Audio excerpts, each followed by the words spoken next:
Mimi na wenzangu tumekuja hapa kujiridhisha na kile tunachokisikia kwamba mpaka wetu uko shwari, shughuli zinaendelea, ushirikiano mzuri kati ya mamlaka za Kenya na Tanzania.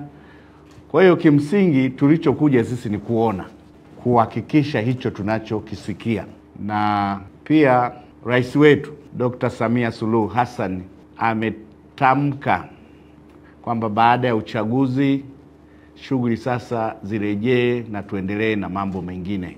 Na shughuli moja hapo ni biashara kati ya Kenya na Tanzania kupitia mpaka huu ziendelee.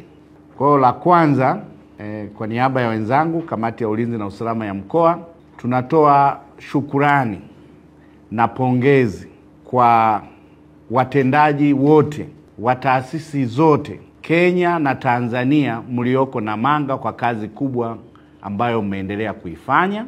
Nimepewa taarifa kwamba tarehe 29, 30 wote kwa pamoja mlisimama pamoja kuhakikisha mpaka unakuwa salama, kuhakikisha uhusiano wetu wa nchi mbili unaendelea kuwa mzuri, lakini kuhakikisha wananchi wetu wanaendelea kufanya biashara katika mpaka huu kwa hali ya usalama.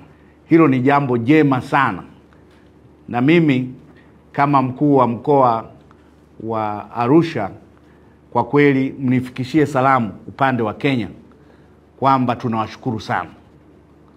Mmefanya kazi nzuri, mmeonyesha umoja na malengo ya pamoja.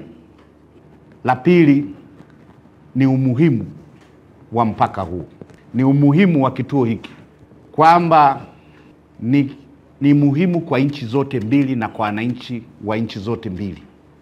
Kwa hiyo kutetereka kwa mpaka huu maana yake kuna athari ya mahitaji ya wananchi wa nchi zote mbili. Kwa hiyo tunategemeana, tuendelee kuona umuhimu huo wa kuhakikisha kwamba mpaka huu muda wote unakuwa salama, tunaulinda wote kwa pamoja, tunafanya kazi kwa kubadilishana taarifa mbalimbali za kuendelea kuhakikisha mpaka unakuwa salama, kuhakikisha biashara kwa nchi zote mbili zinafanyika kwa watu wetu, lakini na taasisi zote za serikali. Na kwa niaba ya wenzetu upande wa Kenya, letu ni kuhakikishia kwamba kazi yetu hapa ni kuhakikisha kwamba boda iko na amani na kuna uwiano, tunaishi pamoja ili biashara iendelee, kwa sababu bila hiyo amani ni kumaanisha biashara itakuwa na shida. Na hivyo tu ndio tutaweza kusaidia jamii zetu kujiwezesha na pia kujikuza kwenye ile tunasema economic status.